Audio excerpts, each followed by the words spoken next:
Many's the time I've been mistaken,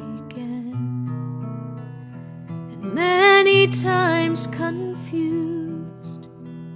Yes, and I've often felt forsaken, and certainly misused. Oh, but I'm alright. Yeah, I'm alright. I'm just weary to my bones. Still, you don't expect to be bright and bon vivant, so far away from home, so far away from home. And I don't know a soul who's not been battered. I don't have a friend who feels at ease. I don't know a dream that's not been shattered, but driven to its knees. Oh, but it's alright. It's alright. For we lived so well so long.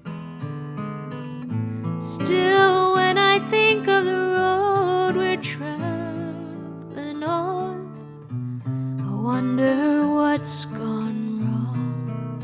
I can't help but wonder what's gone wrong. And I dreamed I was dying.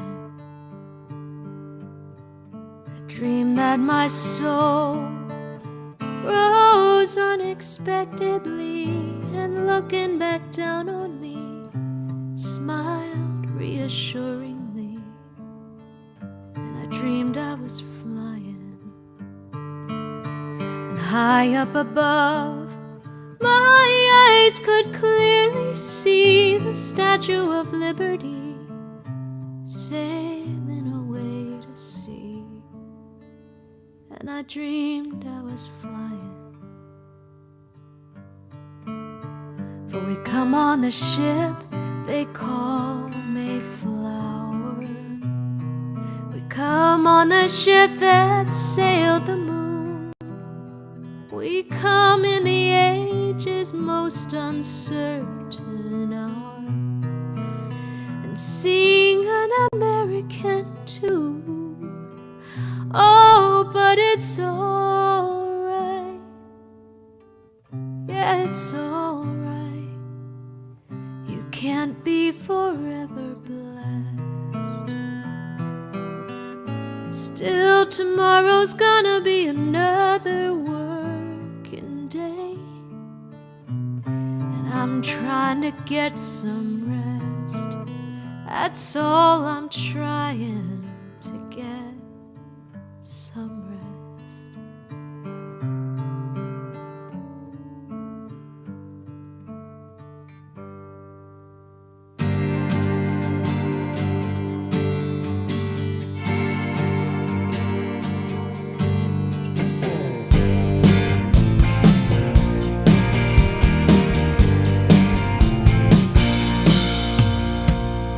I saw your face in the stars last night, shining down from a clear black sky.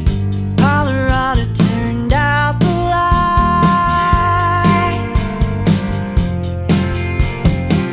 1,000 miles from California, sang 1,000 more to the Blue Ridge Mountains, all in the cradle of your weary hands,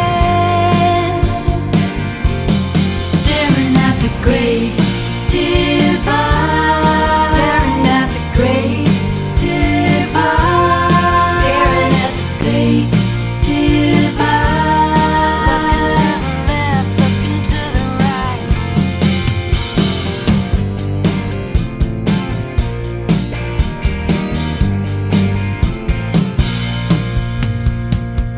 Cardboard city full of government tents, kids trying to sleep over subway vents, keeping watch over cold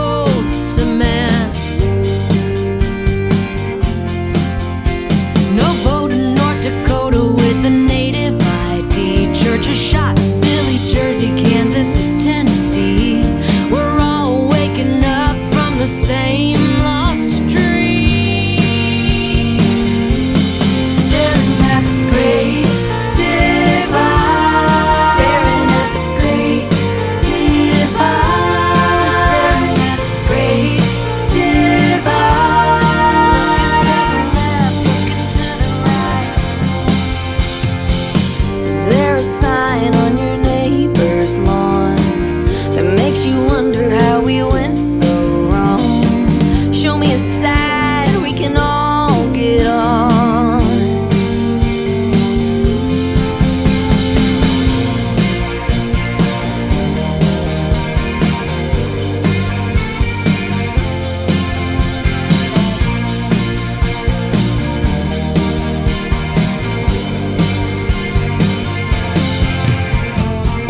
Saw a man quilt an 8-foot flag with just his hands in a pile of rags. Sometimes all we need is what we have. Staring at the great divide. Staring at the great divide. Staring at the great divide.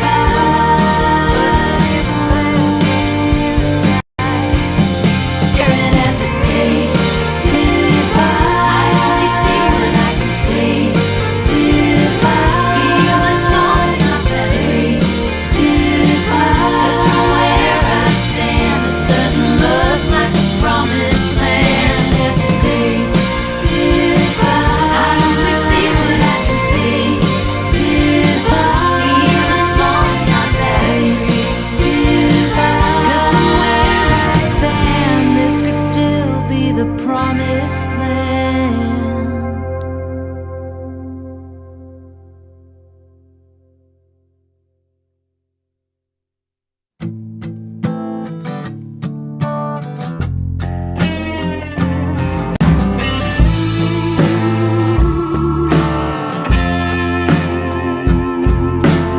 Everyone's packing up their cars and headed down the highway. 95 miles never took so long. Didn't have much time, pick the 2 favorite things you could carry.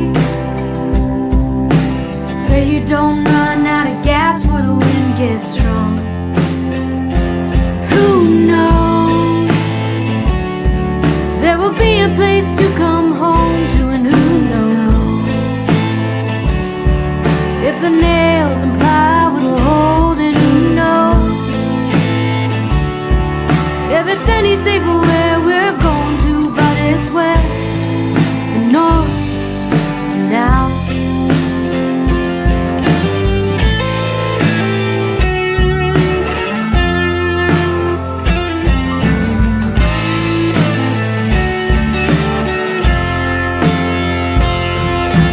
I had enough of being taken for granted. A housewife you only noticed for her clothes. Told you she was angry like a man, you're laughing at her, saying how pretty she looks before she blows. Who knows? There will be a place to come home to, and who knows the foundation we dug will hold, and who knows if it's any safer where we're going to. But it's west and north and now.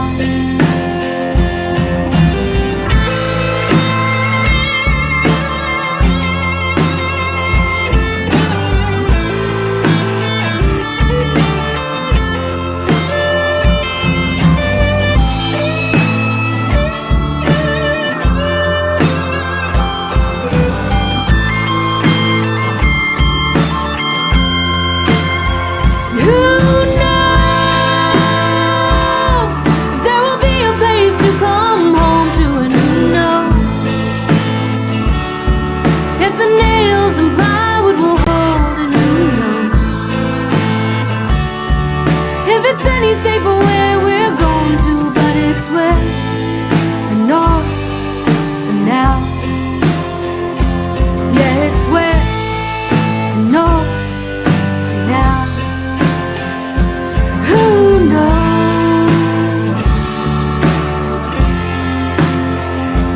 Who knows?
And that is how we get started.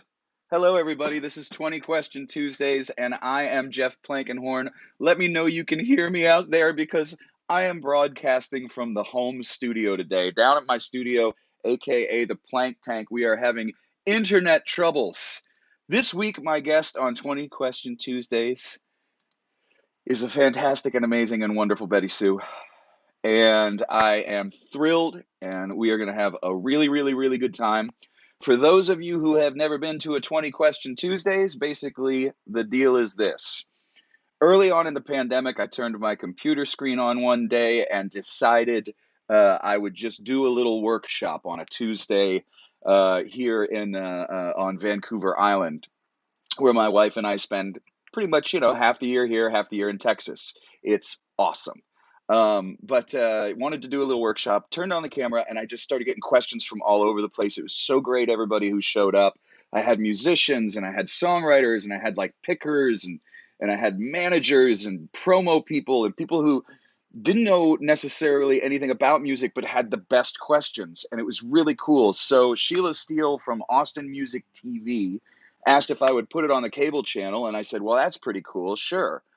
And then I got this app that, streams out to multiple platforms. This means streaming out to multiple platforms. I don't know why. And basically, I saw a little button at the bottom that had a little picture of a person and a plus sign. And I was like, ooh, I can invite guests. And that will be way more interesting than just me yapping every single week. And I think my first guest was Michael O'Connor, and then I had like Jamie Harris, and then I had like Scrappy Judd Newcomb, and then it just started snowballing. Bill Kirchen, Ruthie Foster, Ray Wiley Hubbard. Sometimes I have pickers on. Sometimes I had my first house concert proprietor on, Peggy Hanna from Peggy's Porch Party a couple weeks ago. That was really awesome. And I plan to have people from all over Nashville and other towns besides Austin. Dave Cox, friend of BettySoo, is going to be on. Not Dave Cox, Doug Cox is going to be on later this month, and he's an incredible slide player here on Vancouver Island. Okay, a little bit of housekeeping real quick for the week. For those of you who don't know, I am coming back to Texas at the end of the month, or in August, for a whole bunch of shows, and I probably should promote that.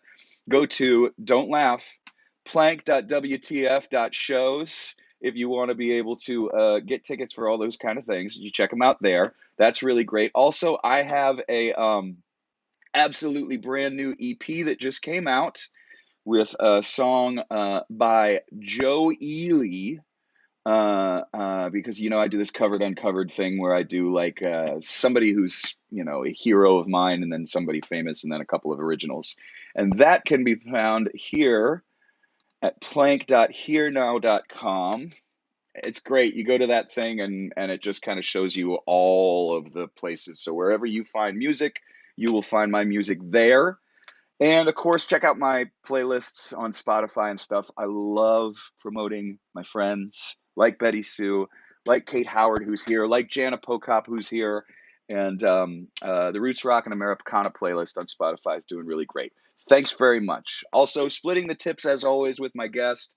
As long as we can get BettySoo like a good takeout meal and a tank of gas, then I'm absolutely thrilled. And always, always really, really grateful for your generosity and for helping us all out. I'm sure somewhere in the captions I already put the tip information. That's enough of that. So without further ado, we've got a whole bunch of great questions. Special thanks to AustinCityJams.com, who also puts this online. Thank you, Kirby. For the people who don't do the socials, I know they enjoy watching this there.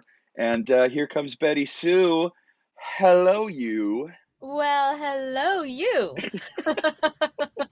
We had a little bit of a snafu because, like, I know you do so much, or you have done throughout the pandemic so much stuff online, and we were both kind of joking about how something almost always goes wrng, whether you have a sound check or not. Yeah. Well, and you it had a waits to sound go check. wrong. It'll be great all week, all of your practices, and then the hour before you go live. It's like, Yeah, everything. that's exactly right. Yeah, and it was on my end this time because I'm at the home studio because this is not the home studio; it's the home. You know, my studio is the save my marriage studio more than anything, because my poor patient wife dealing with me being locked in this one bedroom when I was trying to do shows and stuff. She's got the patience of Job. I've said it before and I'll say it again.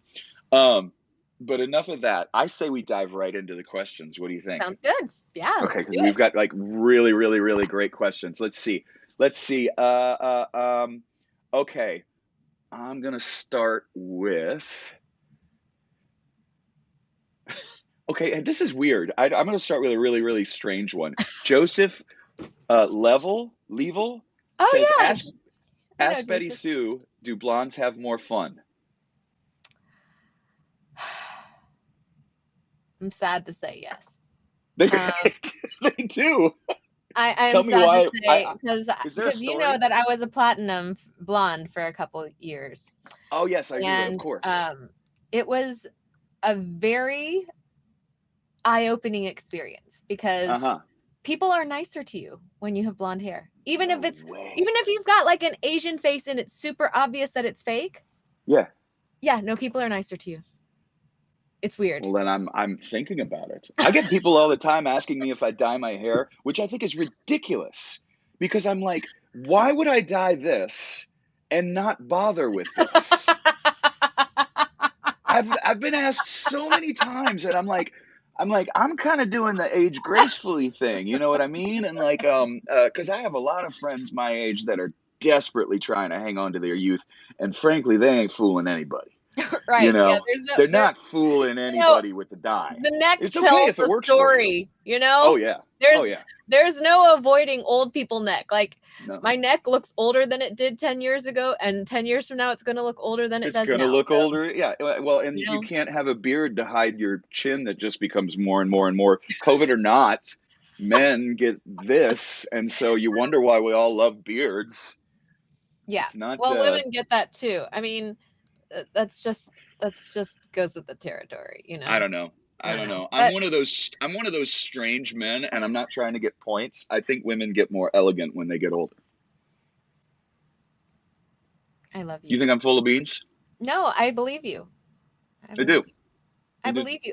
Well, you know what? I totally believe you because I mean, gosh, we started playing music together 15 years ago. At least there's a little bit more. Yeah, around there. And I remember like even then you would like kind of crush out on like older women. Yeah, Like I did, and it's okay and to not say and that not because my and not like oh I have a big crush on her, creepy. but just be like but you would be like god, that woman is so beautiful, and it would always be somebody like much older than us. No, that's true. That's cool. That's cool. And I mean, it's weird because my wife is like maybe a year and a couple months, but she says that she always liked older men, and I think Mm. it's just because I look older than I am. Because I'm not aging gracefully. Okay. Anyway, Oh, let's yes, get you back are. to Yes, you you. are. No, and I mean, I'm it's not to fishing. say that you like, and I'm not saying that you were like, objectifying them in any way, but you would just be like, wow, she is so beautiful. Like, just like in a very respectful Well, and I will say this too. I do sorry, I like. feel like I'm digging a hole. No, it's okay. It's okay. I'm sure I dug that hole too. We'll get out of it together. I do like the women who go gray and let it go because I don't know. I think it's great, and I think Yeah. that there's so much bull crap put on women that the more that can do that. I just saw a thing online where Gillian Anderson was talking about how she's given up wearing a bra, and she's like, I don't care if I sag down to my knees. I'm not doing it anymore. And I was kind of like, man, good for you, because it's bull. Yeah. Be comfortable. Be comfortable Yeah. for crying out loud. I have a friend who she and her partner call it the oppressor. And The so oppressor. when she comes home from a gig, he's like, do we need to remove the oppressor? Well, because people would say if you want a man to understand a little bit, there was this thing that happened in the pandemic that would probably help, and that is like when you get in your car and you take your mask off, like after being in a grocery store or something like that, and you rip it off. People are like, oh yeah, it's like taking off your bra Oh, totally. because it's just you felt Totally. confined in this thing, and you're like, Well, ah. Well, That's good. I would just like, even like a, not like one that doesn't fit. Like if men just wore a bra. Yeah, that's happened. Like men carry around, like wear a bra and carry around some like a little bit of weight here, Right. and to kind of know what it's like, Like and the they're like, sympathy "Oh my God, pregnancy my back belly, is yeah, and my back is killing me," and And the imagine if they straps made are it. digging into my skin and all. Yeah, exactly. Yeah, make them wear heels And there too. are so many Instagram ads for bras. Yeah, Everybody's on the yeah. search Is for that one that's right? actually comfortable. Yeah.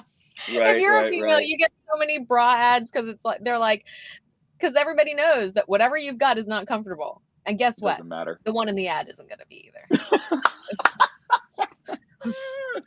All right. Okay. Well, Anyway, anyway, bras.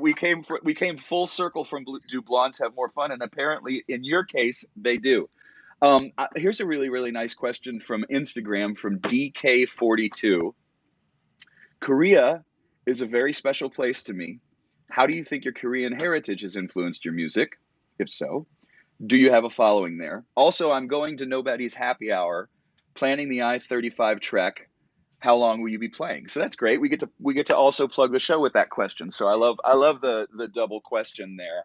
That's so fun. That's so fun. That the happy hour show is an hour. Nobody's happy hour is an hour and a half, so it's from 6 to 7:30 Central Time. Can you tell us where that is? Because it's at what used to be an old place and is now a new place. And Yes, it's in the building and in the music room that used to be the music room for Strange Brew Coffee House. And now it is Captain Quackenbush's Coffee House, which makes me really happy because it's a space that was empty for a long time. And actually, they rented the space for years, rehabbing it and renovating it. And I love that the space has been taken over by a long-time Austin business. I mean, I used to go there 25 years ago in Hyde Park when I was a student. Oh my God, I just said how old I am. But whatever. we're aging gracefully on 20 Whatever. questions. And they've just stuck with it, like through this whole pandemic. Like their grand opening was supposed to be last March. I know. And they just have I been know. such champions, and I go in there and get their beautiful cookies and their carrot cake, which is incredible. Well, and there were so many things about Strange Brew that had it right, and there were so many things about Strange Brew, and we were kind of just like, oh man, it was a rough deal. Long story short, them getting the business side of getting the bakery and the coffee and all that stuff working first, then having a room, then having the stage, then revamping the sound system. Lee is asking, did they keep the sound system? I think it's a little bit of both, isn't it? It It's a is. little bit It of is. stuff they had, but then it's a revamp because it can't be the exact same one because the stage is different. Right. You Well, know, the they stage is kind of, higher. the stage, it's only a little bit higher. Like if you Just a walked little. in, you wouldn't notice that it was higher, Hmm. But I think they insulated it and filled it so it's not just a giant stomp box anymore, which Right. was one of the things we didn't love about Strange Brew, right? And they put Yep. a subwoofer in there. They moved the sound box so it's like the sound person's booth a little bit, so it's a little bit more convenient. And they put more insulation in the room. They made the barrier between It's very the bright. restaurant place and the thing more soundproof or more sound baffling. And they made the bar both sides. Like they did a ton of improvements to that room. So I kind of plus, like how it's not so dark. yeah, it's not as dark, and there are so many more bathroom stalls than there used to be. That's probably good too, That's huh? like a major improvement, you guys. Yeah, yeah. Uh, Okay, so wait. Before we talk, oh, I right. So want to come make again. sure it's Yeah. it's Nobody's Happy Hour, It's Nobody's and Happy it's weekly. It's every Tuesday at 6 It's every o'clock. Tuesday at 6. And Okay, I have a and then guest with me every week, and we spin right. this wheel. That's a question that's coming up. Okay, sorry. That's okay because we're going to talk about that DK, too. I'm going to tell you. So yes, I do feel like, well, I have a philosophy about musical influence, which is that we are giant sponges. Like humans just are sponges, and most of our problem solving and most of our thoughts and most of our synthesis happens in our subconscious. So everything that we hear, whether it's a jingle from somebody else's phone because they have their ads playing, or like music in an elevator, or what we choose to listen to, like all of it permeates and all of it affects the music that we make. So yes, I grew up hearing a lot of traditional Korean music because of my folks and stuff, and like we had like But they you're were from always. Spring, Texas, I'm right? from Spring, Texas. So I grew Right. up listening to a ton of like country music and pop stuff and root stuff and Texas There you songwriter stuff. go. But I That's also pretty listened wild. to, like Korean, like countryside rural folk singing, which is like Hmm. very powerful and wailing and emotive. And to me, it actually dovetails quite well with like country music and folk music. So it's all in there. Well, one thing that people will say about you after a show, one of the nice things. No, I'm just kidding. One of the one thing people will say about BettySoo is like, I can't believe that voice came out of someone of small stature, Yeah. not a very, very, because you have a Right. big Right voice now and you I'm the have same height as you, Jeff. exactly. So, but because of that, and we could talk about something else regarding that too that you hipped me to that has really, really helped me. Oh, And that is okay. So because of that, people will say, big voice coming out of small stature, you know. But you're saying that not just the music that you listened to that was quote unquote Western was doing that kind of wailing that you like to do on occasion. You right. sing really beautiful, soft things like "Whisper My Name," but you also, like to get into it and dig in deep. It's So it's not true. that weird. It makes sense that you would like both of Yeah. those things. Yeah, exactly. Thank you. And I'm really curious what I told you. Okay, this is the deal. When first of all, men, when you go to a merch table, try to be a little bit cooler, okay? Especially in Texas. First of all, a woman's personal space is a really, really, really something that you're not really thinking about because you're having such a great time and you're like, wow, this artist is so great. I want to take a picture with him. And then you go up to someone who's small stature like BettySoo and you go around her like this and you go like this to take a picture and you're not realizing what's happening right here.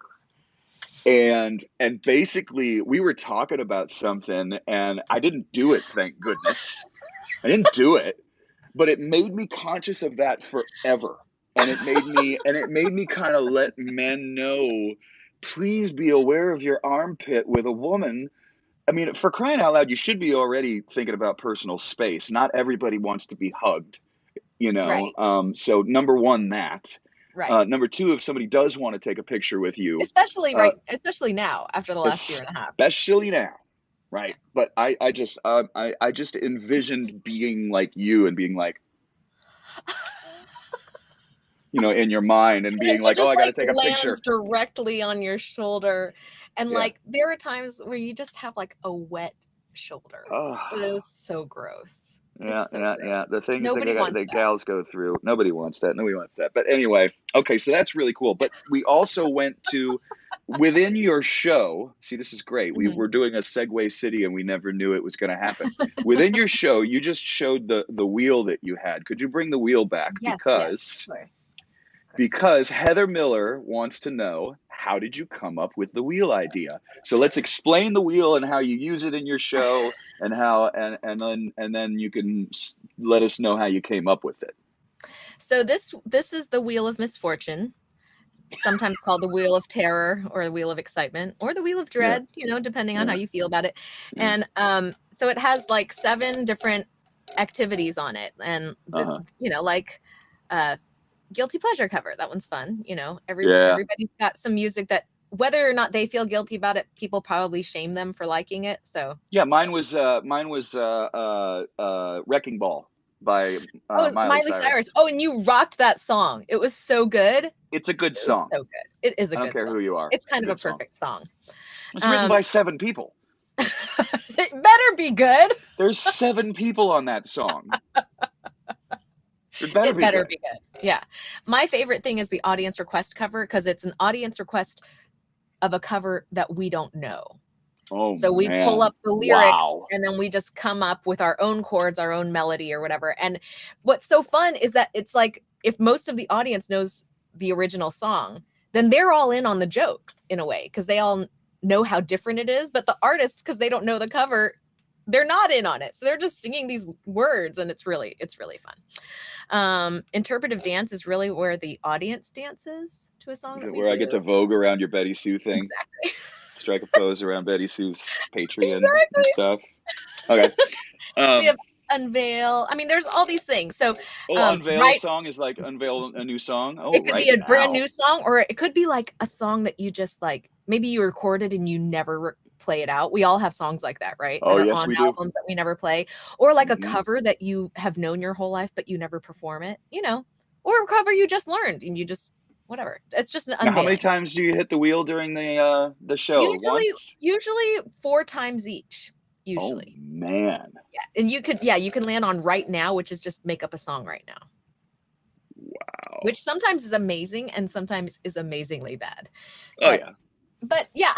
yeah, I wanted, so this was originally supposed to be an in-person show. The way that it's starting right now is how it was supposed to start last March. And I wanted it to showcase how incredibly talented I feel like all my songwriter friends are.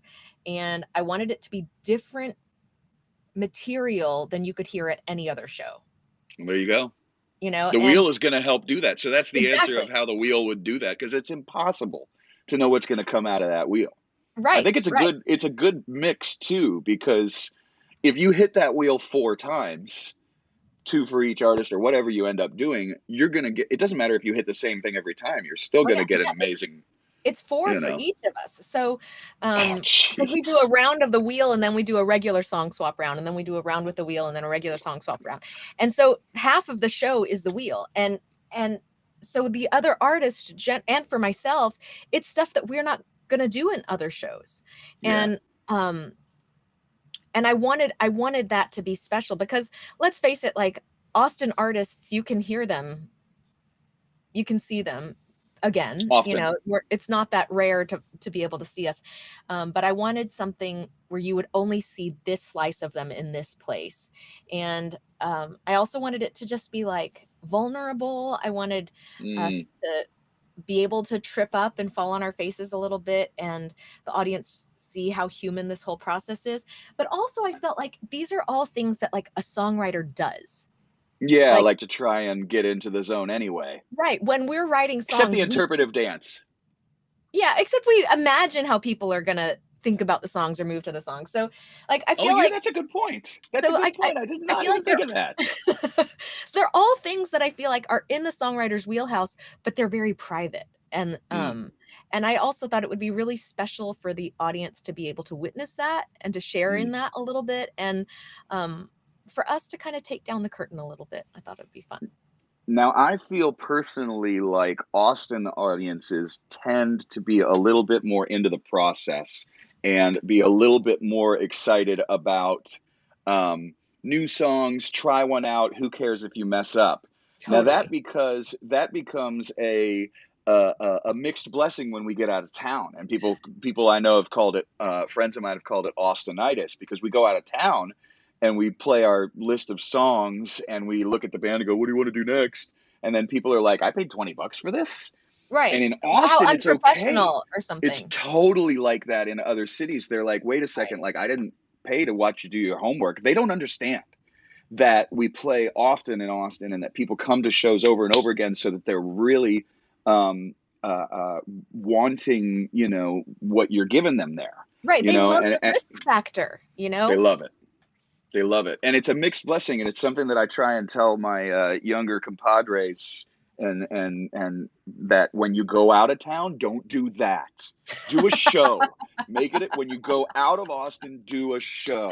Write your You set know, list, go do it. Yeah. yeah. I mean, if you deviate, great, but like have a plan, have it be a show, get some good stories.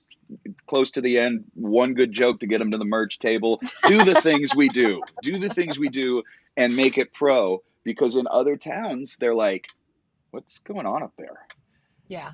They really, really are. And we're so lucky in Austin because we 100%. have people that will, man, I haven't been in Austin in a year and a half, but I will be next month. So we're so lucky there that people help us. So I want to mention this too, Mhm. because it's another good segue. You and I both have Patreon pages. Okay. Now Yeah. I'm going to put up your Patreon, and I'm going to also, I'm going to put this right here, and I'm also going to make sure I put it in one more time. I've already put it in, but I'm going to put it again in the comments for everybody. I spell it, yeah, I got it right. One of the things about your Patreon is for the people who aren't in Austin, they are able to see the Nobody's Girls shows. That's one of the benefits to becoming one of your patrons, correct? Right. The Nobody's Happy Hour stuff is going out to an unpublished video link, and you can buy a pass to see it online every week if you Right. want, but if you want to get it for free, you can if you're a patron. So Yep. And so if you're the kind of person who wants to watch it all the time, but you're out of town and you still, because you and I were talking about this before the show. Of course, the online stuff has gone down a little bit, but right. I'm not stopping because I'm staying in connection with fans from all over the place, much less, my Austin people while I'm still in Vancouver Island before the border Right. opens and I can get back. They're everywhere, and I don't want to stop being in touch with them. It may be a different frequency, but I just, Exactly. Well, and I feel and like you're doing the same. I feel like I've gotten really close with some fans who live really far away this past year, in New Jersey and in Wisconsin and Minnesota. And like, I don't want them to, I don't Fade. want it to kind of drift back into seeing them once a year when I happen to do a show there, Exactly. And they like to hear new music and they like to do things. So let's just spend just a small amount of time before we get back to questions. A Patreon page is basically, it's a subscription. Mhm. And, what I love about mine is being able to put out music on a regular basis. I love the fans being kind of included in what I'm doing. I love them giving feedback. They really help me kind of figure out what's next. All of my songs that are on the new EP were on my Patreon first and were kind Mhm. of tested out, whether in a demo form or unmixed and mastered, things like that. Other projects that they wouldn't get to hear, they hear on there. Yeah, totally. What is your because my experience is that it's I was really skeptical at first. I was kind of like, okay, well, this is weird. Like they're gonna pay monthly and I'm gonna do stuff, and then I realized after starting to do it how connected to the people on my Patreon I am. Yeah. It's really I feel like a leveling up of relationship with people. Um and like you, I had hesitations at first, mostly because I was just a little bit shy about asking. And so I think I signed up for Patreon and then didn't launch a page for like 2 or 3 years, you know? Oh, really? Because it Yeah. has been out there. Yeah, I was And asked about it years before I did yeah, it. exactly. And so it took me a while to really get over that. I mean, and I just have a hang up about that. Like I clearly need more therapy, but about Oh, no, you're asking not for the only things. musician who But you know feels what? that way. The most eye-opening thing to me about it was that um it's I thought of it as very transactional before I started it. And now that it's been going for a while, it's much more relational. And I think of it much more akin to like a public radio station that you're a Yeah, member of. Like you're a sustaining member of this thing that you don't want to go away. And like you may or may not listen to that station all the time. You may or may not care about the mug or the t shirt. You just want this thing to not stop. not go And away.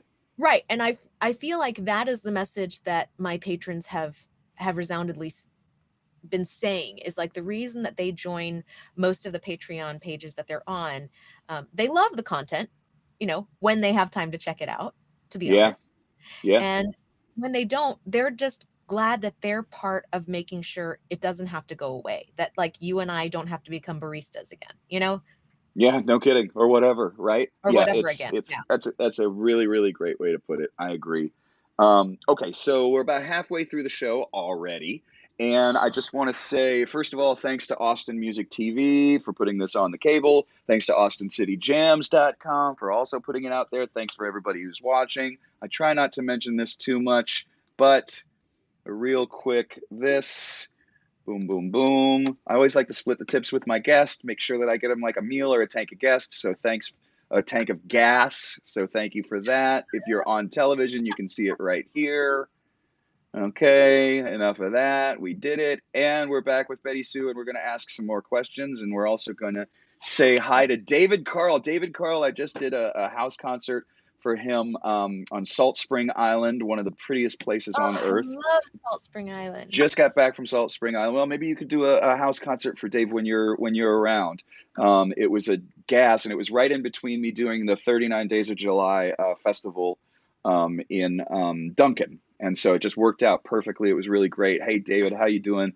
Lee Doctari Cataret says, has the online stuff made CDs obsolete? Personally, I would say CDs were kind of already a thing where people were just like, some people still listen and they're just kind of saying thank you. I enjoyed the show. It was more like that kind of thing. My joke, because it's true, is a kid came up to the stage and he was like, I loved your set. I bought your CD. I don't know what I'm going to do with it, but I bought it. And like he said that to me, and I was like, okay, well, that kind of feels a bit like a personal victory right now, you know? And so that's kind of that's my joke to get people to the merch table. Um, Oh, Spring, and I love you. I have to say, Spring, I love you. Hey, Spring, how you doing? Patreon, you follow both of ours, I'm sure, and thank you so much for being a patron.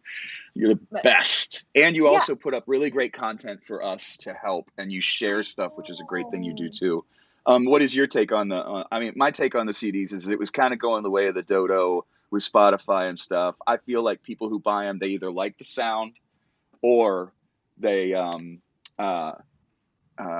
just want to kind of say thank you at a show. I think that's right. I think people want to, again, they want to express their support. It's more about keeping the music going, expressing support, and you know, sometimes like just having that moment at the merch table together Yeah. and like signing the thing. They have a memento, like a physical memento of a show that they loved. Also, I feel like a lot of my music lovers get CDs to give away. Mm-hmm. And they feel like telling people to check somebody out on Spotify. They're like, I don't know if they're ever going to pull that up on Spotify. But if I give them this CD, I feel like there's at least a 50% chance that they'll pop it into something and try to give it a spin, or at least it's a physical reminder of who to look up on Spotify, right? Exactly. Like, so I feel like that's just like the Patreon thing. I feel like CDs now are that token of support. Yeah. It's a I bit more of a thank you. And definitely, what was I going to say? Lee says, I love albums, not singles. And unfortunately, my friend, the main thing being Spotify and the main thing being Apple Music and all those, when you put out an album, you get one single, you get one shot, and that's it. You don't, unless you put out single album, if you put out an album, you can only push one song. And that's why I started doing the thing that I was doing. That's specifically why I started doing these kind of like EPs in a vein, because then I can just put out every single song and then put out the EP. Because if I don't, I'm shooting myself in the foot. Yeah. You know? And unless you have a really, really, really great mechanism behind you, which I don't, it's the only way I can get more bang for my buck as far as promoting the songs. It's tough. It's tough for sure. But, yeah, you know, we're all kind of like figuring things out. David, I will talk to BettySoo. But yes, we will talk. We'll talk. And Randy, thank you for playing CDs between sets. I love when people play. I don't like hearing my own music before a show because it's freaky. It's so mortifying. But I love hearing other people's music before shows that are like local or other people who play that show. Like that's the coolest. Yeah. Well, Larry, You know? I just moved from this past year from a car that had a tape player to a car with just CD. So I'm kind of mourning my tape player. Wait, you went from tape to CD? CDs already are gone. I mean, Most my of old them. car had CDs and tapes, and this one just Okay. has CDs. But I Okay. still have So a it's tape player in just. my bedroom that I use. So, That's exactly it. I got to like get back. I'm an inner I'm an old lady inside, but Jana, I'm one of your patrons, so I want that latte. I just want to say. Yeah. I'll take a latte too, Jana. I'm a patron. Um, I gotta, yeah. Wait. What was I gonna say? Lee, you had some good questions, um, and I really, really love this one. What instruments would you like to play that you haven't yet? Because you are a multi instrumentalist. You come to shows often with an accordion, Yeah. and it's not a bad thing. Yeah. Well, thank you. Thank you. It fits and it's beautiful, and you Oh, know this how is to play it. well, thank you. Years ago I bought a lap steel and I never have really sat down and practiced it and learned to play it. So Mhm. that is something that I would actually really like to do. And years ago, a friend gave me a banjo, and I never learned to frail, Yeah. but just plucking it like I do a guitar, I got like somewhat conversant with it, but then I went out on the road and I wasn't playing it so much. So I'd like to do that. Um I always have regretted quitting the violin Mm. when I was a kid. And I think if there's I've always thought about like violin or viola or cello, like one of those. I've always really wanted to play one of those. Cello is possibly. I think cello and tenor sax are my two favorite instruments. Something about the range kind of hits Well, me in the feels. they say, the cello has the most sympathetic frequencies Mhm. that are similar to the human voice. Oh wow, no wonder I like it.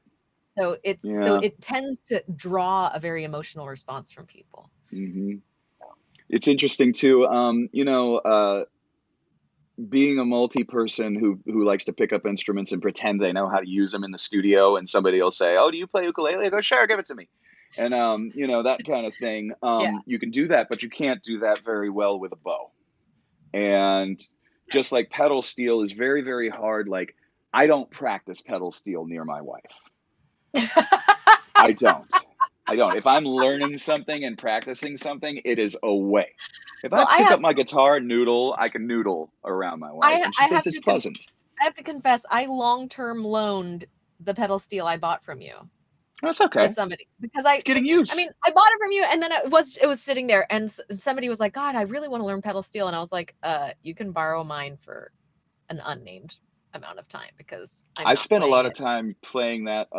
That steel was my road steel for the Bob Schneider band. I used to play that pedal steel through a talk box, Oh, cool.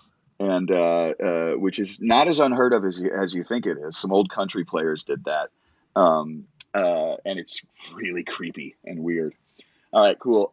Let's see. Okay, so really lap steel banjo. You know who plays banjo who never learned the official three finger style and never learned how to frail but is awesome at it is Mm. Susan Gibson. Susan Gibson kind of only plays her Mm. own style of she doesn't know the traditional flat and Scruggs three finger rolls. Yeah, She I doesn't don't. play with a pick and she doesn't frail, right? Right. And so she just made up her own thing. And guess what? It sounds great. It Yeah. fits her songs. So there's no rules. But if you do ever want to learn one little tip that you didn't ask for, when you there's a Free lessons, book. I like it. Yeah, there's a book for banjo called Earl Scruggs and the Five String Banjo. Hmm. It has tablature that is so easy. I swear in a week you'll be playing Cripple Creek and nailing Okay. it. Okay. It is such a great book as far as like I am going to learn the basics of playing like bluegrass banjo. I've never seen a book where I was like, "Oh yeah, you get that one, you're good. Well, You'll have a start." I admit that I'm kind of a bad student in some regards. Like I'm a good student of an instrument in that I will sit and just Play lose for all hours. time and play for Yeah. hours and hours. Yeah. Um, but I'm a bad student in that like I'm such not a purist. So Yeah. like, like I don't Doesn't play matter. accordion in anybody else's style, and I don't play, like things that I do on every instrument, um, are more just to serve the songs that I want to write. And so like when I was playing or picking up banjo, it was more just like I was writing songs on it based on what I just heard that tone doing, Yes. and like what I wanted that tone to say and to serve this song in a certain way. So I don't know. It might just be laziness, and that's a really good excuse. It's funny because I know a few. I know a Or few. maybe No, like, trying to it be might your be own the artist. creative. Yeah, it might be the creative influence as well. There's certain guitar players over the years that I've played with that kind of harp on themselves as not being a good guitar player, but because of the fact that they just lay their fingers down and figure out a chord, they come up with stuff that a technical guitar player wouldn't. It's as simple as that. Yeah. And for somebody like me who kind of sees both sides of it, I love that.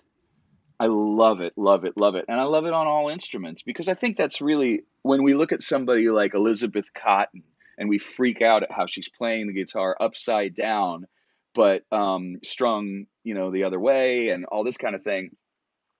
She was just figuring out what worked for her. Right. It's Right. brilliant, it's amazing, and that is why it's genius, but it's easy because she was figuring out what works, and Exactly. we're not trying to specifically do something hard. We're trying to do something that sounds good that we can do, Right. you know? Exactly. Exactly. That was like, I learned one of my favorite Peter Case songs ever recently, during this shutdown time. And then he came onto my live stream, and he had seen that I had played it. And so he was like, "Well, let's do that for our duet," which I was like, "Oh my God, Yeah. please don't let me mess this up." And and it was so interesting because like I thought I had gotten almost all of the song exactly, but there were some things that I couldn't get because my fingers won't stretch across as many frets Mhm. as his Mhm. will. And and he was like, but there were other things that I thought I played just like him, according to my ears, just listening to the Yeah, song. yeah. And he was like, "Ooh, I like what you did there," or "Oh, I like the way that you know that you're voicing for that chord there." And like he had me like show him my voicing for it, and he was like, "I might play it that way." And This is exactly what I'm it was so saying. cool. Yeah. The writer of the song was like, "Well, that's a really cool way to voice it," and you were figuring out how to do it so it wasn't a huge stretch. People who have, especially ladies, I always think of like Bonnie Raitt or something. Incredible guitar players with small hands, Mhm. just figured out how to do it. You Yeah. can't tell me that there's anything wrong with the way that lady plays slide. Okay? It's like if you do, then you're messed up, Yeah. and especially that early stuff where she was playing a lot of really hardcore finger picking on like a national. My Good god. God, she's Oh my tiny gosh. little It's like hands. is so Tiny hands. delicious. Yeah. Yeah. Yeah. Yeah. And so she figured out what worked, rather than said, "Oh, I can't play that chord," you know. Right. She Exactly. And said, "I'm and going to play it this way."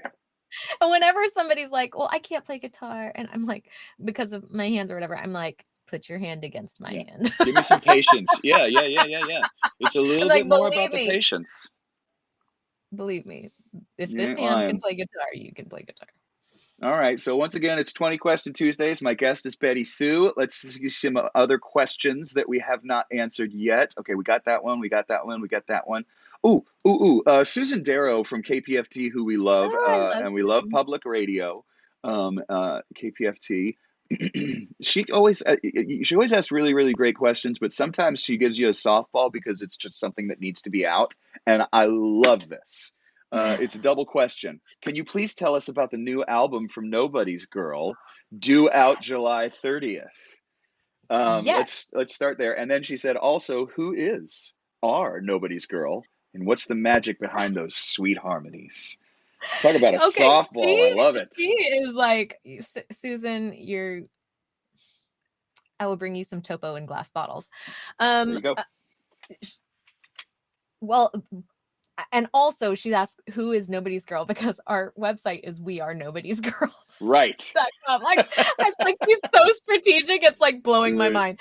Let So me yeah, put that up again. this this band that I have together with Rebecca Loby and Grace Pettis, we'd been friends for a decade and never really did much together. I mean, Rebecca and I had been on a couple of little, maybe one tour together, maybe it was 2 tours, I can't remember now.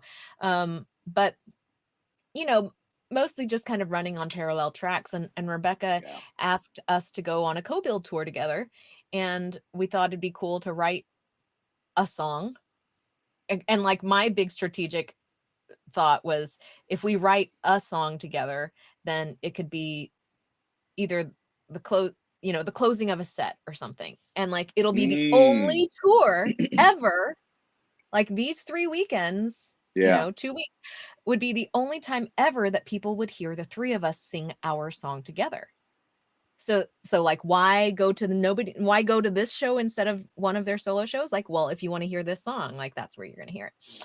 So we went out to the hill country. Grace had some friends out there, and they let us stay the night for a writing retreat. And we ended up writing 3 songs that night. Came down in the morning. We're thanking the owners for letting us stay there. And it was like in this recording studio, and they had these artist Yeah. apartments. We came down and we thanked them. They bought us breakfast tacos. They were super nice.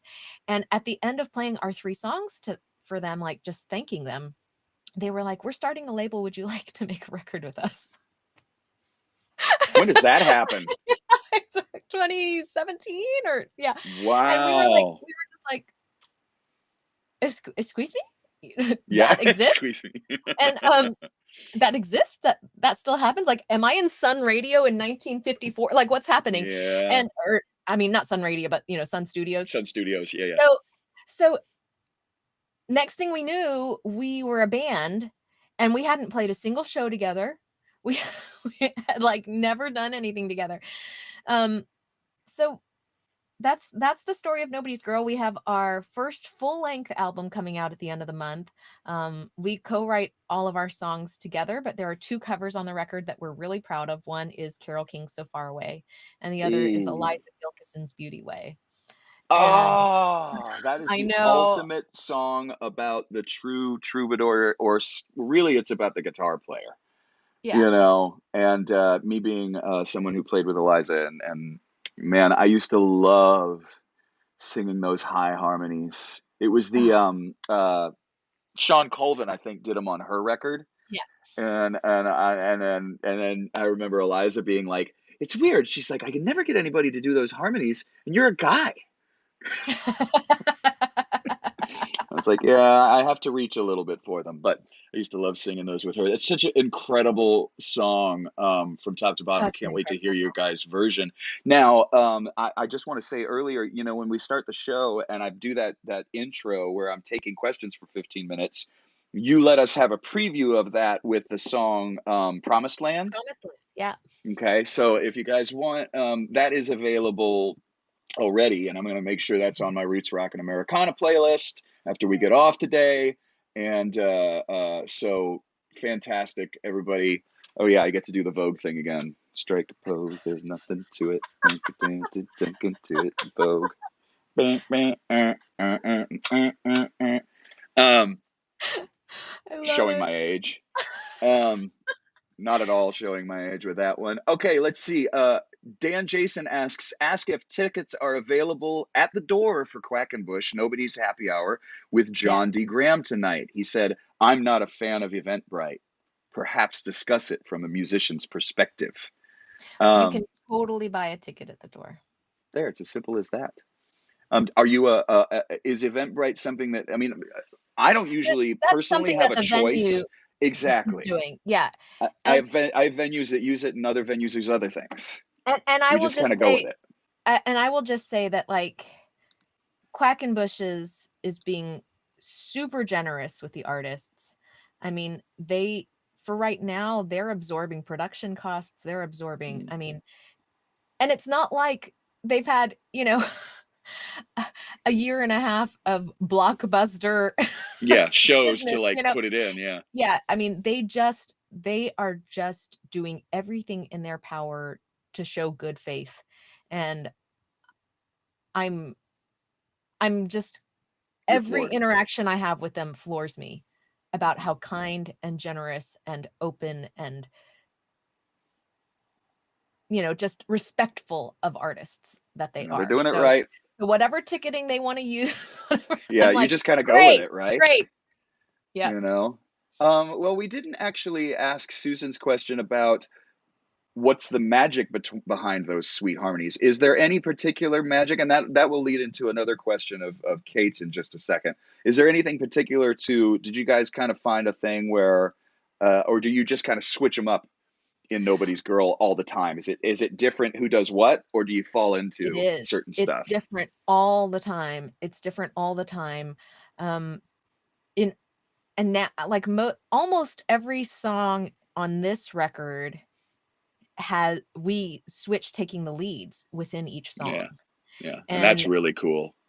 we like it. It feels more collaborative.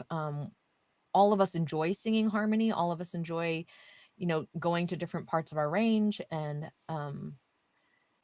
so yeah, I think it's interesting because I think for the three of us, our voices sound so distinct and so different. Um, but when we are singing together, every once in a while, we'll hear some part and we can't tell who it is. And which Mm. is really weird because our voices are extremely different. When you But hear on their own records, you're right, but I felt that way during Promised Land when I was listening to it this morning. There was a part where I was like, wait a second, that's Grace. And I thought it was you at first, and I was like, okay, it's got to be a Nobody's Girl song.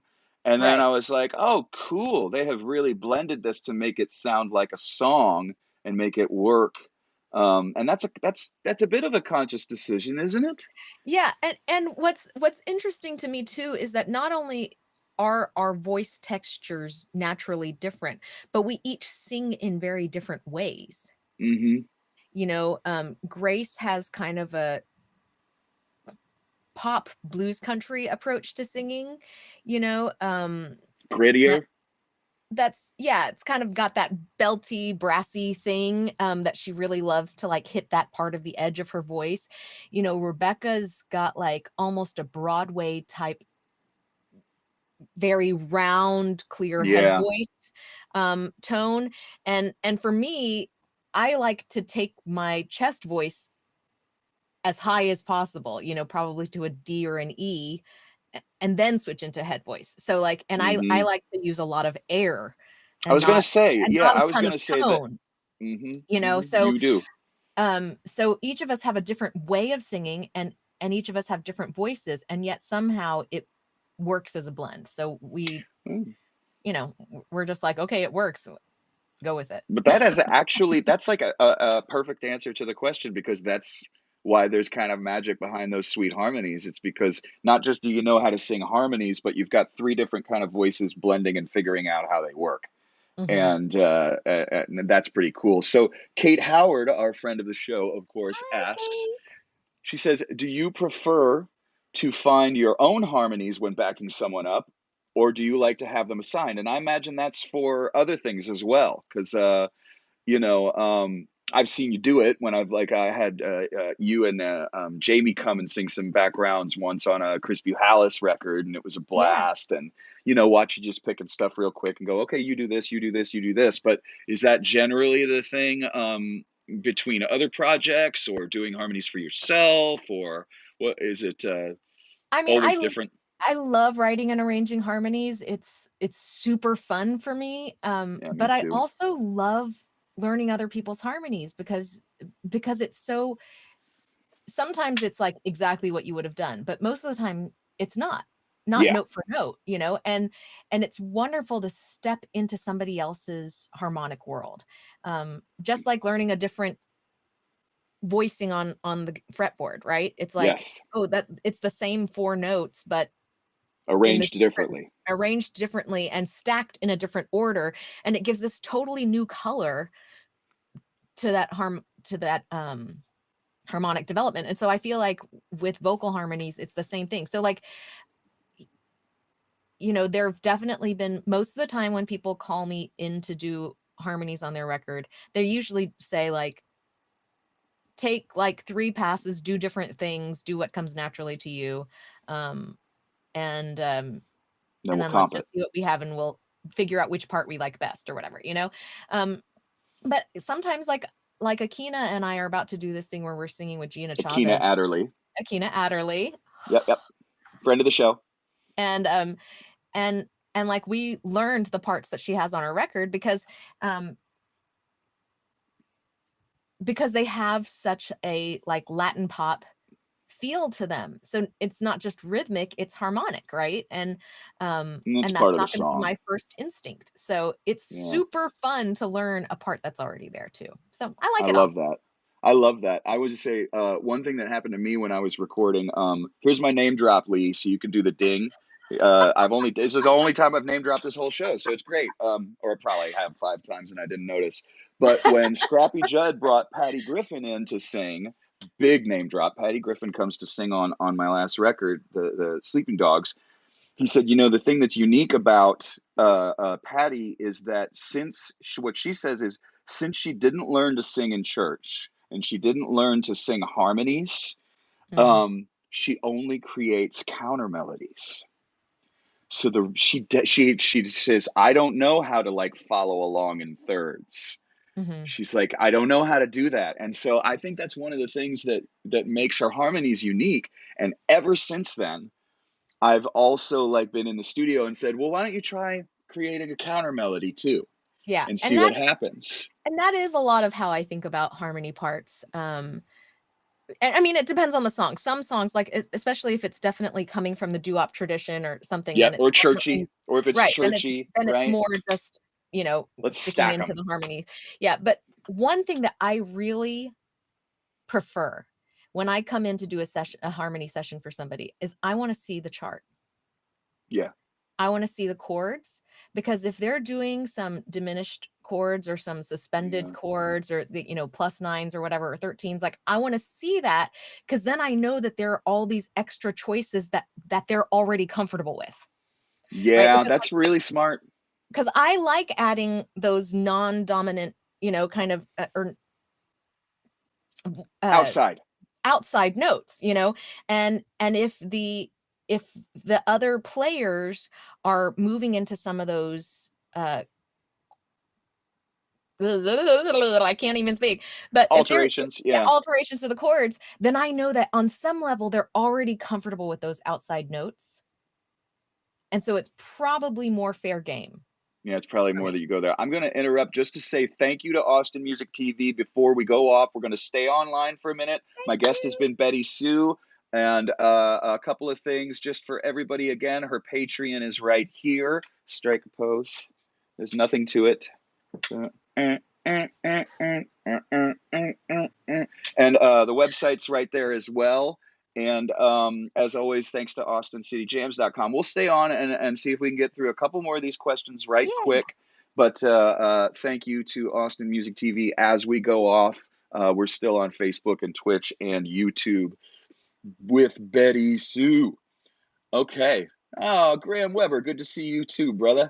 Aww. Nice. I hope you're doing well, man. I haven't talked to you in a long time.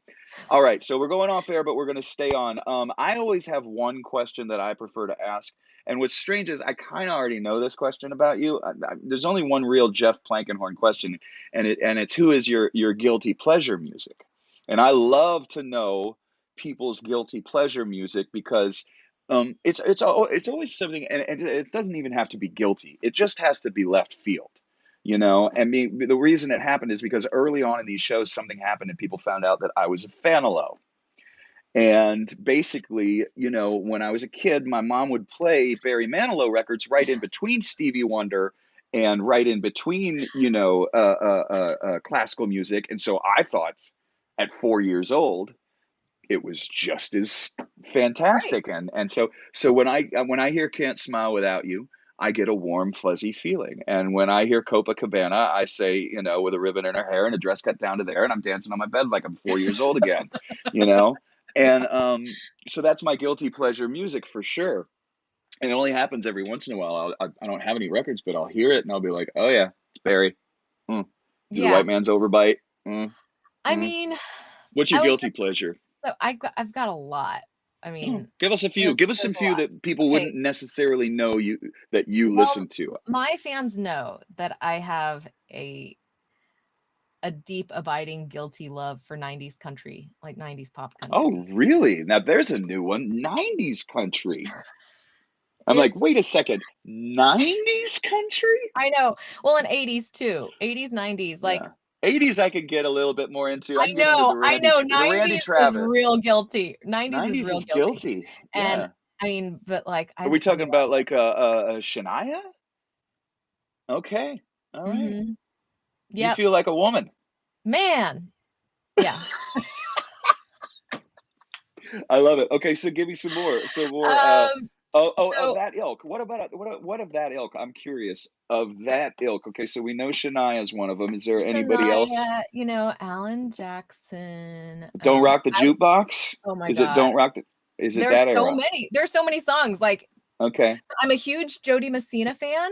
Okay, well I can Love dig on Jody that. Messina. I Yeah. love Trisha Yearwood.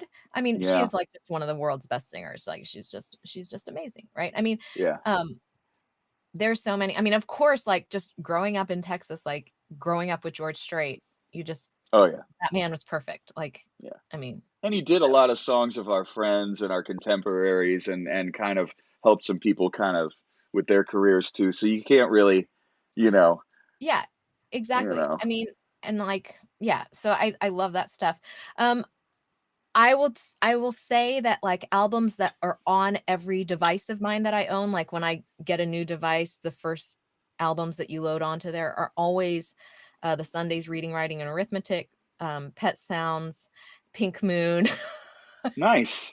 Okay. Like, so there are certain albums there's probably, like, 10 albums that just automatically get added to every device, um, because I have to know that if I'm, like, off the grid somewhere, I can still listen to that if I You want. still have it. Oh, see, Yeah, now that's I can wonderful to still know. hear Okay, so "In that's My perfect. Room," um, I No, that's still perfect. and then, Yeah. like, there are kids songs, like you said, like, with Barry Manilow when you were 4, like, there are songs that from, like, elementary school, like, that are They're not stuck. good, that are not Oh good, yeah. They're like not Two good of Hearts songs. by Stacey Q. Love that song. Two of Two of hearts, hearts, two two hearts that beat as as one. one. I need you, I need you. Yeah, Yeah, well, I mean, it's an earworm for sure. yeah. My buddy ATX Quintero, that's Adrian right there, and just because we're offline, I can do a solid plug. He did the amazing job again on the artwork for my tour poster, my Back to Texas Oh, thing that everybody's been talking about. yay. Adrian, you are the man. It looks so great. Thanks, brother. And if I can do another name drop, I got to play pedal steel on Neon Moon with Ronnie Dunn at the Texas Hall of Fame show a couple of years ago, Be and alright as long as there's light from a neon moon. yeah, he could belt the crap out of that song. I'll give it to him. I'm not the hugest Brooks and Dunn fan. Do you know when Ronnie Dunn called Ray Wiley and he goes, "Hey Ray, this is Ronnie Dunn." Ray Wiley goes, "Who?" He goes, "Ronnie Dunn," and he goes, "Yeah." He goes, "Oh, Ronnie Dunn of Brooks and Dunn." And Ray Wiley goes, "Are you the one with the hat?"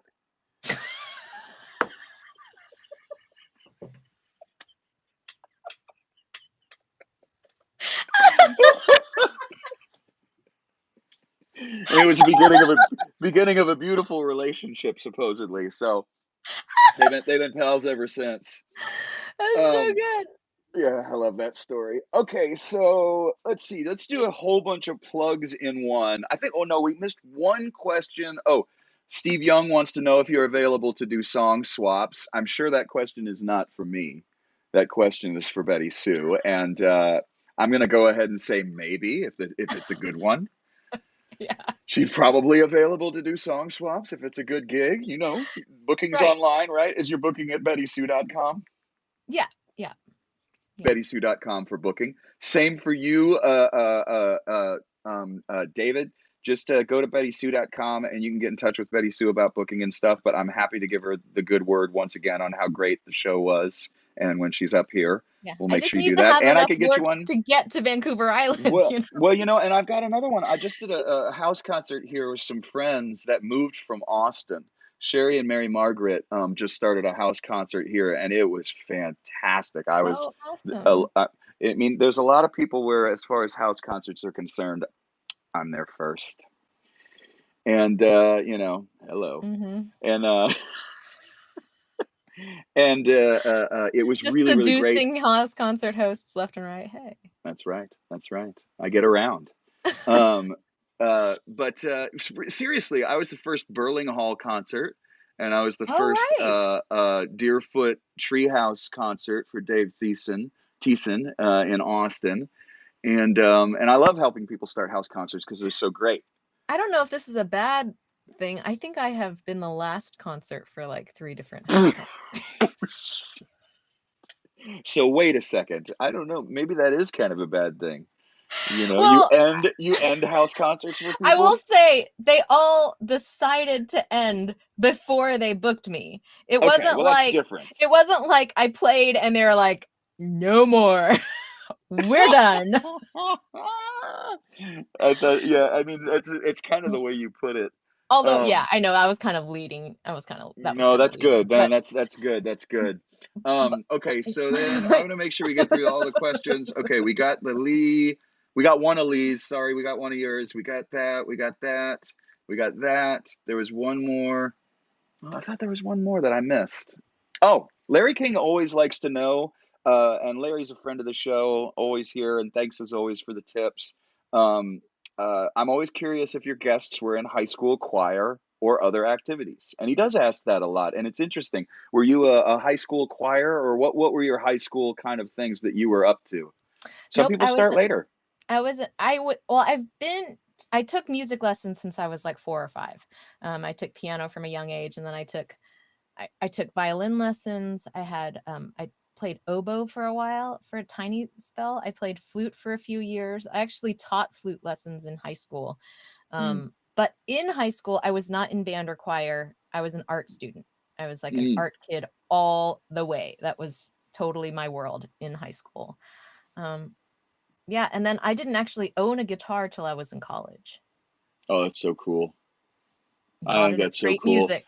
The reason that I love hearing that is that someone as accomplished as yourself, and I'm saying that so you don't have to feel weird about it.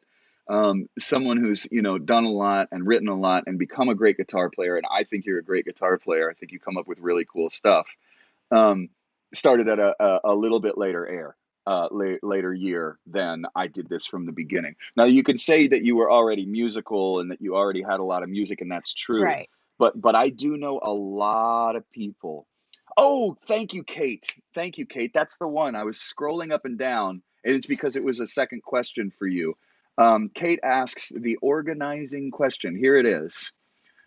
Please share some of the highs and lows about your journey in developing a highly sophisticated organizational tool. We'll just take a Oh, minute thank you. and I don't put that have it with together. me Let's put here that together. because Kate, that's such a great question. Thank you I'm for not good at reminding me. promoting, so I don't have it in this room. But yeah, I have always, or for not always, but well, yes, I have always been obsessed with stationery Mm, and with planners and journals and things like that, and pens, paper, whatever, all that stuff. And so for years, like years and years and years, probably starting in about middle school, I would obsessively like look at every planner I could. And I always loved certain things about different ones, and I could never find one that did everything that I wanted. And I would like buy one for a couple years and it would be kind of great, but I would have a little wish list and then I'd buy a different one for a couple years. what was And wrong with the other planners? you know, some of them it's like I loved the layout, I hated the paper. Some of them Oh, I okay. loved the paper, but like you'll get this as another musician or just people who have a nightlife. Like how Yeah. many organizers are like from 7 a.m. to 5 p.m., Oh, yeah. right? That's And then not after 5 p.m. that's is not like gonna cut this it for big. us. And you're like, No, that's not gonna what? cut it. I mean, and you can just ignore all the numbers, but then you're like having to write in all it just like loses its functionality for people who have like a creative lifestyle.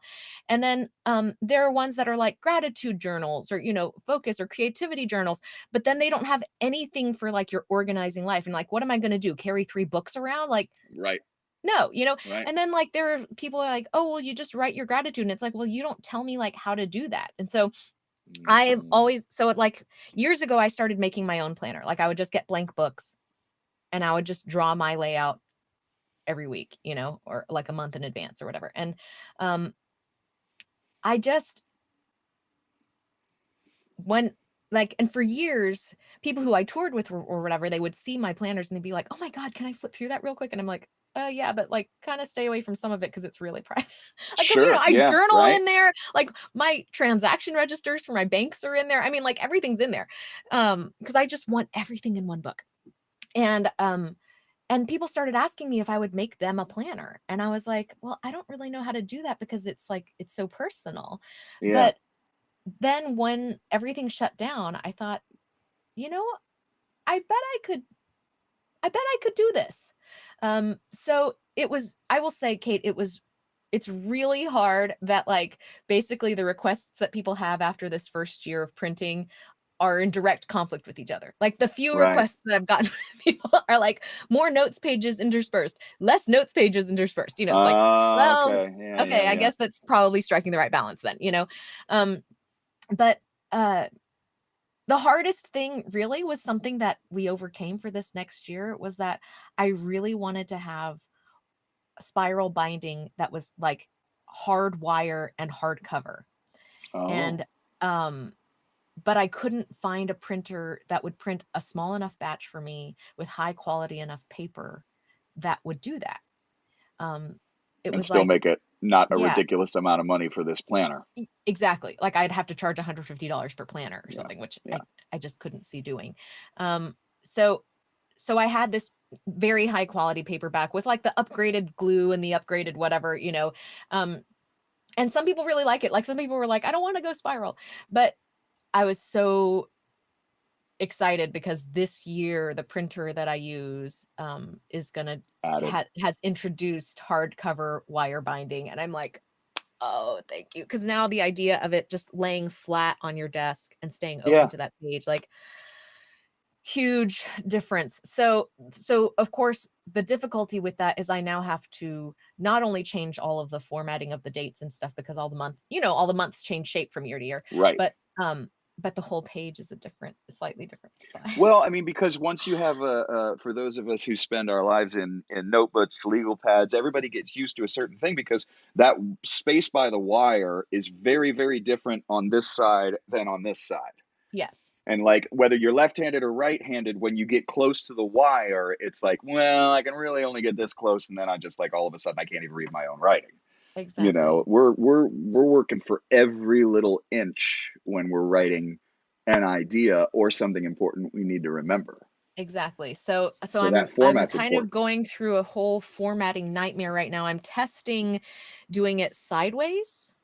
Oh, that's So like the interesting. wire is in the Yeah, middle, and so it's yeah, like a vertical layout, which I also think takes up for a lot of people less room on the desk interesting. Yeah, it makes sense. um than side by It side because could. you have your keyboards or whatever. But I don't know. I'm not sure I'm in love with it. So I'm kind of in Adobe InDesign hell, but This could be a thing though where you try one. You might have to try a couple more. I think people would probably be, tell me if I'm wrong, interested in different variations of it. And as you go, it's probably going to have to go through a few, right? yeah. Before you It'll really it'll find the be a few one, years before it settles into its, I think, and then you'll semi-permanent sell them shape. for years and make a mint, you know?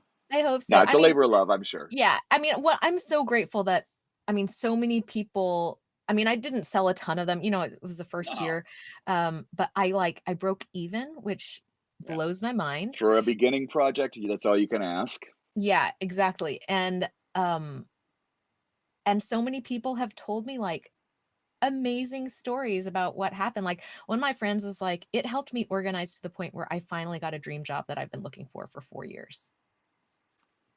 And I was like, you can't credit me in my planner. And she was like, oh, I do. And I was just like, oh my God, and That's um awesome. it's amazing. I had some friends who said they'd never released an album on schedule until they used this, like, and this is during the pandemic. So I'm very flattered, very amazed, and so grateful um that it's been helpful to people because it's like more than selling stuff. Like I really want it to be helpful and not a waste of paper and space. Well, But that's what I awesome. I will say my favorite thing about it though really is that there's a space every day to write down your best thing of the day. Oh, And at that's the end of the smart. year, like, even if you only do it once a Oh, week, right? At you the end still of the look back year, and see you've those got things. 50 highlights of the year. I mean, That's so great, BettySoo, man. That's just, oh so boy, that's my boy, boy. favorite. That's my favorite. That's probably, man. And you're kind of mindful, like, when you see it there every day, you're kind of mindful through the day. Like, when something good happens, you're like, "Oh, I bet this is my best thing." And, like, it's so cool because 'cause I'll be hanging out with other friends or talking with other friends, and we'll have some good news, and they'll say, "Oh, I'm gonna write this down as my best thing." And I really I love that because it means you're going through your whole day with this, like, attitude of looking for something to be grateful for. I think that's awesome. I'm almost kind of dumbfounded at how much I love that. It's really, Aw, really, really, really good. That's really, really like, using your powers for good, not evil. thank Okay, you. so we're going way over today because Yeah, I sorry, love guys. you and no, no, no, no. It's because I love you and I miss you, and it's because we have so much to talk about, and I can't wait to see you when I get to town. I hope I get to see you when I get Me to too, town. yeah. Let's do just like a quick thing of plugs because we're off and we can say as many plugs as we want because we're off TV right now. Please go follow Betty Soo's Patreon. I'm going to as well. And maybe I'll put something up next week as maybe it'll be my Wednesday woot tomorrow or something. And Yep, BettySoo.com to find out all of the things yep. regarding, shows and things like that. It's a great hub to find all things Betty Soo. Also, we Are Nobody's Girl. The new album comes out end of the month, beginning of the next month, end of July the month, 30th, July 30th, July yeah. 30th. There's one song, Promised Land, in the intro you guys can listen to. And I'll make sure I put that on the playlist. And thanks everybody for the tips. We always appreciate the tips. That's a really, Thank really wonderful thing. I you. just want to make sure that my guest gets, a nice meal or some groceries or whatever. We're very, very grateful for that as well. Strike a pose. There's nothing The to it. Plankster. And The I think OP. that's the original Plankster. Okay, that's a new one. I like it. I always think it's funny when people say Plankster, and I'm like, no, no, no, no, no, it's Plankster, Yeah, Plankster. yeah. You know. By the way, Brady, Um. if you go to workplayeveryday.com, that's where you'll find the plan. Okay, perfect. Workplay.com. Workplay every day. Workplayeveryday.com. It's going bam right there, and I can't thank you enough. You stick on with me, and we're going to say goodbye to everybody. Thank you so much. Okay. Thanks, everyone. Bye.